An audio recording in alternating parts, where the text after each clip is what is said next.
میں آج آپ لوگوں کو ایک بڑا ہی مزیدار لطیفہ سنانے والا ہوں، یعنی ایک فنی جوک سنانے والا ہوں۔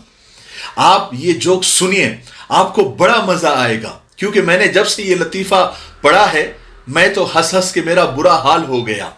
مجھے امید ہے کہ آپ کو بھی بہت ہنسی آئے گی، اور یہ لطیفہ میں کیوں سنا رہا ہوں یہ میں آخر میں آپ کو بتاتا ہوں۔ السلام علیکم دوستو، کیسے ہو؟ امید ہے کہ سب خیریت سے ہوں گے۔ اللہ آپ لوگوں کو ایسے ہی خوش رکھے۔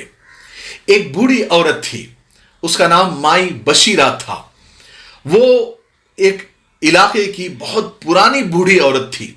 وہ علاقے کے سب لوگوں کو جانتی تھی، جو بڑے بڑے لوگ تھے، چاہے وکیل ہو، ڈاکٹر ہو، جج ہو، سب کا اس نے بچپن دیکھا تھا، اس لیے وہ سب کو بہت اچھی طریقے سے جانتی تھی۔ ایک دن اتفاق ایسا ہوا کہ مائی بشیرہ یعنی اس بزرگ عورت کو گواہی دینے کے لیے عدالت میں پیش ہونا تھا، اور وہ پیش ہوئی۔ تو وکیل استغاثہ نے گواہ پر بحث شروع کی۔ تو بڑھیا چونکہ اس علاقے کی بہت پرانی مائی تھی اور دنیا کا سرد گرم وہ خوب اچھی طریقے سے جانتی تھی اور سب کو جانتی تھی، تو وکیل استغاثہ بھرپور اعتماد کے ساتھ مائی کی طرف بڑھا، یعنی کٹہرے کی طرف بڑھا، اور اس نے بڑے کانفیڈنٹ کے ساتھ پوچھا کہ مائی بشیرہ، کیا تم مجھے جانتی ہو؟ تو مائی بشیرہ نے کہا، ہاں قدوس، تم کو میں اچھی طریقے سے جانتی ہوں۔ یہ مائی بشیرہ بھری عدالت میں کہہ رہی تھی، کہنے لگی، میں تمہیں اس وقت سے جانتی ہوں قدوس جب تم ایک چھوٹے سے بچے تھے، اور سچ پوچھو تو مجھے تم نے بہت مایوس کیا ہے۔ تم بہت نالائق ہو، تم بہت جھوٹ بولتے ہو، تم لڑائیاں بہت کرتے ہو، اور اپنی بیوی کو دھوکہ دے کر تم طوائفوں کے پاس بھی جاتے ہو، یہ بھی مجھے معلوم ہے۔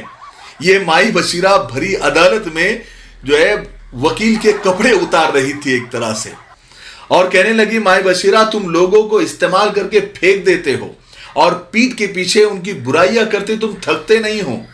چغلی اور غیبتیں تمہارا شیوا ہے، تمہارا دن رات وہی کام ہے، اور تم لوگوں کی ادھاری تک نہیں دیتے ہو۔ تم نے وہ سپر مارکیٹ یعنی کرانہ دکان والے کے 10,000 روپے 3 مہینے سے نہیں دیے ہیں، وہ تمہارے نام سے گالیاں دیتا ہے، اور تم شراب پیتے ہو، جوا بھی کھیلتے ہو، اور تمہارا خیال ہے کہ تم بڑے انٹیلیجنٹ ہو، تم بہت ذہین ہو، بہت عقل والے ہو، حالانکہ قدوس تمہارے کھوپڑی میں مینڈک جتنا دماغ بھی نہیں ہے، اور تم مجھ سے پوچھتے ہو کیا تم مجھے جانتی ہو؟ نہیں، ننگے گھومتے تھے تم میرے سامنے، آئے بڑے مجھ سے پوچھنے والے کیا تم مجھے جانتے ہو؟ نہیں۔ اللہ اکبر، اللہ اکبر۔ مائی نے جو وکیل کے کپڑے اتارے، پوری اس کی فائل کھول دی بھری عدالت میں، تو وہ وکیل تو ہکا بکا رہ گیا۔ اس کے سمجھ میں نہیں آ رہا تھا کہ وہ مائی بشیرہ سے اور کیا سوال کرے۔ بہرحال اس نے گھبراہٹ کے عالم میں اپنے ساتھی وکیل دفاع کی طرف اشارہ کرتے ہوئے کہا، مائی بشیرہ، تم اس وکیل کو جانتے ہو، یعنی اس وکیل کو جانتی ہو؟ مائی بشیرہ نے وکیل دفاع کی طرف دیکھا اور کہا، یہ عبدالغفور، اس کو میں نہیں جانتی۔ ارے اس کو تو میں اس وقت سے جانتی ہوں جب یہ ڈائپر پہن کے گھومتا تھا، اور سارا محلہ ناک پر ہاتھ رکھ کے اس سے دور بھاگتا تھا۔ یہ سب سے سست ترین بندہ اور سب سے سست بچہ تھا۔ یہ ہر ایک کی برائی کرتا ہے، اوپر سے یہ ہیروئنچی بھی ہے، یعنی نشہ کرتا ہے، اور کسی بھی بندے سے تعلقات صحیح سے بنا کے نہیں رکھتا، اور شہر کا سب سے نکما اور ناکام وکیل یہی ہے، یہ عبدالغفور۔